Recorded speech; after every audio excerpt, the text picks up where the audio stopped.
Hello users, and welcome to another episodic installation of Above It All. And this is a little bit of a doozy here. So, I just want to say, I would like to declare myself as President of the United States. And now that I'm President, I can just walk in to the Treasury and just take as much as I'm President, right? Like, that's how that works. Right? Like, someone can just declare themselves president for no reason and then get billions of dollars? Just, okay. So I got an article here from BBC, which is very important to note that, BBC is UK and, there's very important to note. Some of this article is written rather decently, and then some of it is just purely disgusting. So I'm just going to go over it and give you my take. The UK High Court has ruled against Venezuela's government in a legal battle over access to $1 billion of gold stored in the Bank of England. It said the UK had unequivocally recognized opposition leader Juan Guaido as president rather than President Nicolas Maduro. Now, I just want to stipulate, I'm not a Venezuelan scholar, okay? But it does not take a genius to know that somebody in the street declaring themselves president is not more of a president than who's in the fucking presidential palace. Like, that's just like, I understand, right? Ethically speaking, if I disagree with Donald Trump, I can't just walk up to the White House and say, I'm the president now. Like, that doesn't mean anything, and that's the problem here, is that doesn't mean anything. And one thing that should be noted is both Democrats and Republicans in the United States have fueled this stupid crisis in a failed attempt at getting a coup in Venezuela. Bolivia, just like that. But Venezuela, they're still really struggling with. How do we illegally install a fascist dictator? How do we do it? Well, they're still trying to figure this out, and this will be a turning point. Who knows? The ruling comes after the government launched a legal action against the bank to try to force it to release the gold. It is a severe blow to Mr. Maduro's cash-strapped administration. Lawyers for the Maduro-controlled Venezuelan central bank, which brought the case, said they would appeal against the judgment. The gold is being retained by the Bank of England following British and U.S. sanctions on Mr. Maduro's government. Now, that's important. That's important. They say here, the gold is being retained following sanctions. So that is their money. That's like, if I pay for something with a credit card, and then my credit card company is like, whoa, we got sanctions against 7-Eleven, so we're just going to hold this money. Now, 7-Eleven has to give you the chicken wings. Well, I'm a vegetarian now, but 7-Eleven's got to give you the 15 Slurpees. But we're not going to pay them. We're just going to keep this money because, we don't really trust 7-Eleven. We think that, Chick-fil-A is the acting president. So, we don't really trust 7-Eleven. So, they're still going to have to give you your Slurpees, though. That's, they're still having to lose the product. But we're going to hold the money because, we just disagree. That's what this is like. Why was the High Court in London involved? The BOE, Bank of England, said it was caught in the middle of two rival claims for the gold, one from the government of Mr. Maduro and one from Mr. Maduro's rival, Juan Guaido, who declared himself acting president of Venezuela last year. Mr. Maduro's government said it wanted the gold to fund its fight against the coronavirus pandemic. Again, this is a life and death scenario. There are people in the global south that are being killed, murdered, by the leaders of the global north during the coronavirus pandemic.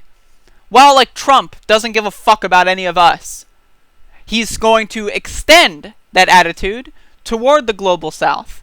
Venezuela is one of the only countries that isn't in U.S. control. Now that Bolivia's been toppled, I'm not an expert at foreign politics, but I try my best. I'm studying when I can. But from what I know, Venezuela is one of the strongholds of pink tide governments. Now, I'm not a huge Venezuela fan. I think, from what I've seen reading the news, Maduro, not the greatest president. I wouldn't even say he's a great president. However, he is a hell of a lot better than Juan Guaido and fascist adjacent lunatics. Look at what's happened in Bolivia. I didn't agree with Evo Morales on everything. I also don't live there, so my opinion doesn't matter. But, like, that's the thing. It's like, I'm not going to pontificate, ooh, he wasn't perfect, therefore, let's have a fascist instead. Because that's stupid. That's what a stupid person does. But BBC is going on. But Mr. Guaido asked the Bank of England not to hand the gold over to the Maduro government, arguing that it would be used for corrupt purposes. The Bank of England therefore asked the High Court to rule on whom the UK government recognizes as Venezuelan president. Now this is the part where they get into a little bit of revisionist history. Why is there a doubt about who is president? Nicolas Maduro was re-elected to a second 6-year term in May of 2018 in highly controversial elections, which most opposition parties boycotted. His re-election was not recognized by Venezuela's opposition-controlled National Assembly, which labeled Mr. Maduro a usurper and argued that the presidency was vacant. Citing articles in the Constitution, which in such cases calls for the leader of the National Assembly to step in, Juan Guaido declared himself acting president. More than 50 countries recognized Mr. Guaido as the legitimate president, among them the UK. But President Maduro, who retained the support of China and Russia, among others, argued that he was the constitutional president and would remain so. President Maduro has remained in the presidential palace and has control over the police and the military, as well as other key institutions such as the electoral body and the Supreme Court. So basically, for American people, imagine if, like, the Senate were just to go like, yeah, you know, we don't really care about this. Bernie Sanders is our president now. And then, like, Bernie Sanders goes over to, like, you know, Germany and starts, like, saying, all right, we're going to start doing some trade deals. We're going to go on this. And then Trump is like, whoa, buddy. I'm the president. You can't do that. That's basically what this is in a roundabout way, except the roles are kind of reversed, you know, just whatever. But the thing here that I also want to point out real quick before I get into more of what I think, why is Venezuela's gold in the UK? Now, it already said that the main reason was due to sanctions, but let's read some more. The Bank of England is the second largest keeper of gold in the world, with approximately 400,000 gold bars. Only the New York Federal Reserve has more. It has one of the largest gold vaults in the world and prides itself on never having any gold stolen in its more than 320-year history. Central banks are a number of nations use it to store their national gold reserves, and Venezuela is one of them. Why does the Maduro government want its gold now? Now, this is the thing. Despite the country's oil riches, Venezuela's economy has been in free fall for years due to a combination of government mismanagement and corruption, further exacerbated by international sanctions. So again, it's pinning the blame on the government. You know, yeah, no, it's not, you know, the sanctions aren't that big of a deal. It's really the government's fault. Like, that's the thing about this whole situation. It doesn't take a genius. Like, again, I'm not a scholar here. I'm not an expert, but it doesn't take a genius to understand that when a government is sanctioned, the poor are the ones that suffer. It's not like, oh, Nicolas Maduro is going to go without eating for a week and then give that money to the poor so that they can eat. Like, come on, let's be more realistic here. Like, again, Nicolas Maduro, from what I know, is no saint. Okay, but he's a hell of a lot better than a fascist puppet. Look at what they did in Chile in the 70s, okay? So, and look what they did in Bolivia last year, okay? So it's one of those things where, as an American, my opinion is irrelevant. I don't live in Venezuela. I don't have nearly enough information to know whether or not, you know, what's right and what's wrong.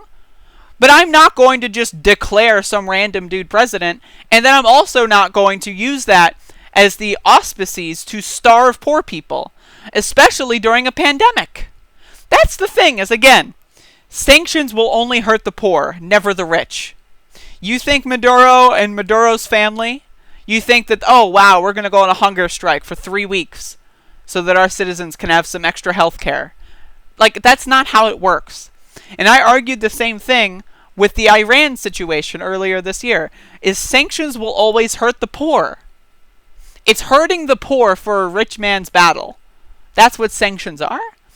And this whole situation in Venezuela, you know, it's a manufactured disaster, right? Like, it's a huge deal to everyone that's not in Venezuela. In Venezuela, from what I read, you know, like, it's not like there's like a civil war happening or anything, you know? Like, it's weird to me, like on one hand, Maduro's supposed to be some super authoritarian dictator, yet some dude who declared himself president is just walking around, not in jail? Like, you think if I were to declare myself president, or Bernie Sanders were to declare himself president and start doing trade deals, you think that that wouldn't be prosecuted for treason and we'd get thrown in jail or something? So, like, that's really weird. On one hand, he's a dictator and he, like, has the police kill everyone. On the other hand, the opposition leader is just walking around, and you could say it's for optics. But also, who cares? There are poor and starving and suffering people dying because a bunch of rich Looney Tune garbage can men just want to play around with their money and not let them have what's rightfully theirs. And I find that absolutely disgusting.